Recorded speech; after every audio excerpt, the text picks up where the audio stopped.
We're going to aim to leave you every day with something that is good, a good news story. And tonight the story comes from Pickering, Ontario. A young man was born with a condition called retinitis pigmentosa. It affects his sight.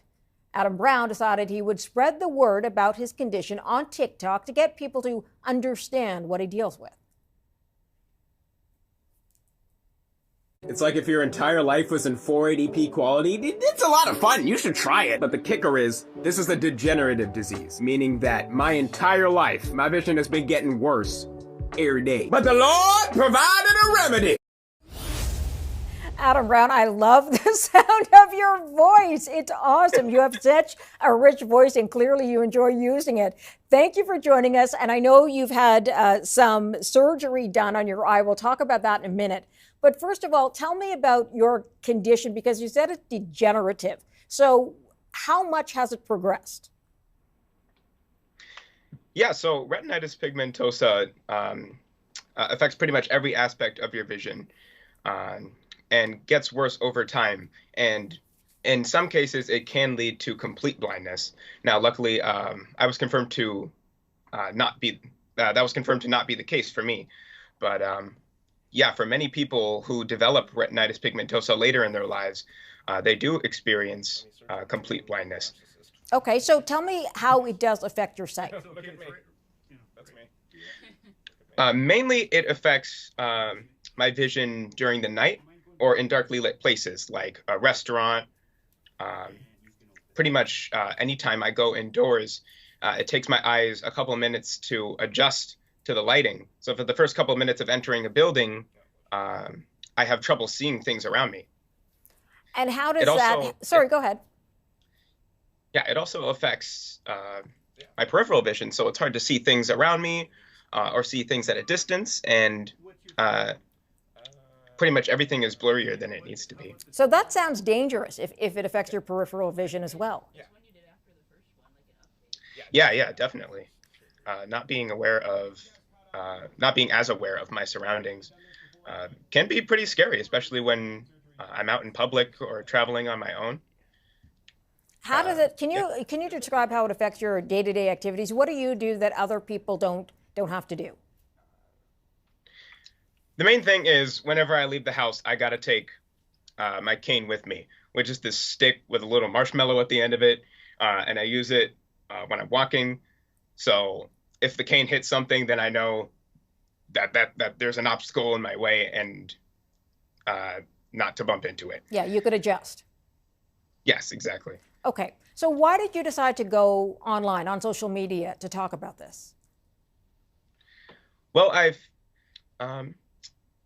thought when I've never actually heard people talk about surgeries that can prevent vision loss on social media. So when I found out about Luxturna, which can stop retinitis pigmentosa from getting worse, I thought, at the time I had just started making videos, so I thought I might as well talk about it there. So I hopped on TikTok. I explained what retinitis pigmentosa does to my vision, and I brought up Luxturna, which can pretty much save my vision and save a bunch of other people's vision. Okay, let's take another look at some of what you've done, and we'll come back in a second. I am the god of this realm. Step forth and face me in combat. You will pay for your actions, Lord Hamhawk. It's time to finish this once and for all. Ooh. What? Ooh. What are you doing? Yo, who was in the studio with this? Okay, you decided to do it, but you decided to do it with humor. Yeah, making people laugh and making people smile is something that I've always loved to do. Okay. So in my videos, I always like to make them, even if they are informative, add a little bit of lightheartedness to it, add some jokes. Yeah, humor is super important to me and the type of videos that I like to make. What has the response been like? Super positive. Even the first time that I ever spoke about my visual impairment on social media, people were super supportive and understanding. And you know, the thing about the blind and visually impaired community is that there is a general unawareness of the community and how having a visual impairment can impact people's lives. Absolutely. So, yeah, I'm glad that I can provide some sort of education and some sort of insight into what this community is like. How did the surgery go? Super, super well. The procedure is like a pretty typical surgery. They walk you into a room, they lie you down on a bed, they inject anesthesia into an IV in your hand, and they put you to sleep.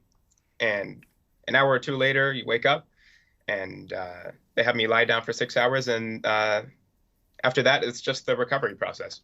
So when do you have to check back in with doctors?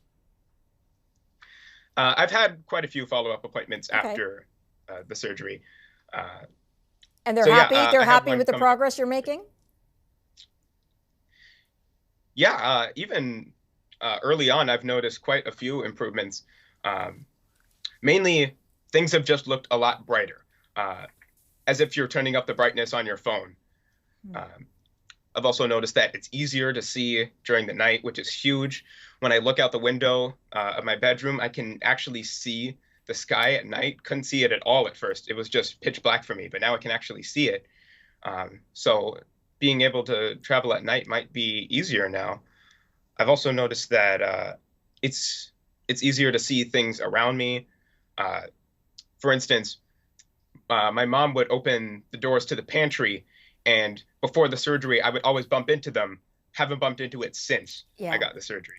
That's awesome. I'm so glad that the surgery seems to have been successful, and I'm so glad you decided to go online and spread the word. Really interesting videos, and great to talk to you, Adam. Thank you so much for joining us tonight. Thank you so much for having me.